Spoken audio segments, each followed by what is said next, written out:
essayer de supporter cette équipe et d'être présent pour motiver davantage les joueurs afin de faire une performance ici à Oran. Parce que vous savez très bien que c'est une ville où j'attache beaucoup d'importance. J'ai beaucoup d'amis, j'ai de grands souvenirs, j'ai un grand passé et en même temps j'aimerais bien laisser une empreinte avec le Niger. Jean-Michel Cavalier, vous connaissez très bien le Niger, vous êtes entraîneur de l'équipe A. Le Congo-Brazzaville qui a perdu, je dirais, à une défaite. En tant qu'entraîneur, en tant que connaisseur bien sûr du Niger, comment vous voyez les chances du Niger face à cette équipe congolaise? Vous savez, vous avez à côté de vous des amis qui me connaissent parfaitement. Vous savez, quand on fait un tournoi de ce niveau-là, on vient pour le gagner. Donc à partir de là, tous les adversaires, pour nous, dans notre tête, on doit avoir cet objectif-là.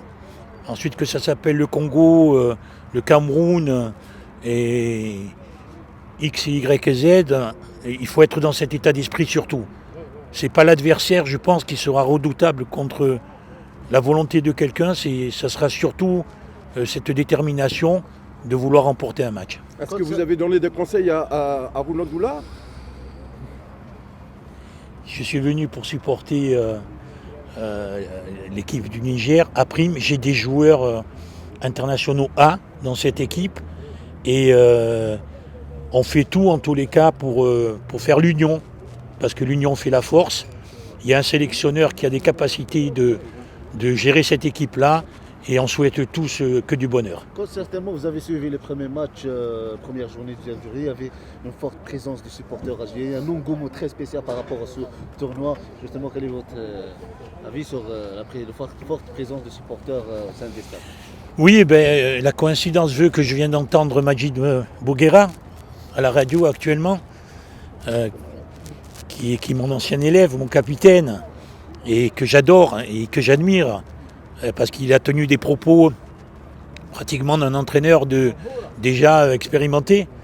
Et il faisait part d'ailleurs de ce soutien de toutes les composantes des anciens internationaux, que ce soit de l'époque de Madjer, à l'époque de Belach et d'Abdel Zarabi. Donc on sent une forte envie pour le peuple algérien de remporter cette CHAN.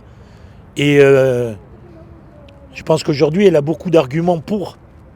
Je ne dirais pas que j'irai jusqu'à souhaiter que ce soit l'Algérie qui gagne, parce que je suis quand même représentant d'une nation à laquelle je tiens beaucoup aussi, parce que quand je m'investis, vous le savez tous très bien, quelque part, je donne toujours le maximum de moi-même et j'oublie tout le reste. Mais en tous les cas, j'aimerais bien voir une finale Niger-Algérie. Certainement, vous suivez votre ancienne équipe, l'MCO, qui est toujours avec des problèmes administratifs en ce moment-là. Il n'y a pas de président. Il y avait probablement le retour de Baba, mais ce n'est pas fait. Justement, quel est votre message à votre ancienne équipe et votre supporter de Hamraoua? Je suis un petit peu malheureux parce que Hamraoua pour un jour, Hamraoua pour toujours. Merci. Bon, M. Cavalier, l'Algérie a les candidatures pour les candidats pour les Jeux, enfin l'Afrique 2025. Comment vous voyez la possibilité d'organiser Écoutez, ça, ce sont des réponses qui me dépassent un petit peu. Est-ce que vous soutenez mais en ce qui concerne, en tous les cas, la volonté de ce que je vois en Algérie à travers la nouvelle construction de certains stades et en même temps la présence sur le territoire mondial aujourd'hui de son équipe nationale, elle a beaucoup d'arguments. Elle a beaucoup d'arguments à faire valoir. Elle a un public extraordinaire, passionné,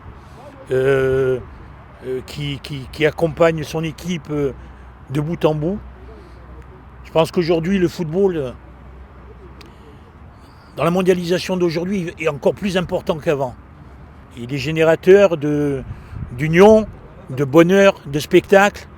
Et aujourd'hui, les Algériens se comportent très bien dans les stades. Et c'est ce qui fera la force pour peut-être avoir une chance. En tous les cas, je la souhaite, parce que ça a quand même été un bon passage avec l'équipe nationale. J'ai beaucoup de souvenirs. C'est une terre promise pour moi. j'ai réussi pas mal de choses, que ce soit avec l'équipe nationale, que ce soit avec l'ISMA d'Alger et que ce soit avec le MCO. Donc il est évident que j'ai une sensibilité et si demain l'Algérie est élue, vous pouvez compter sur ma présence pour que je puisse venir.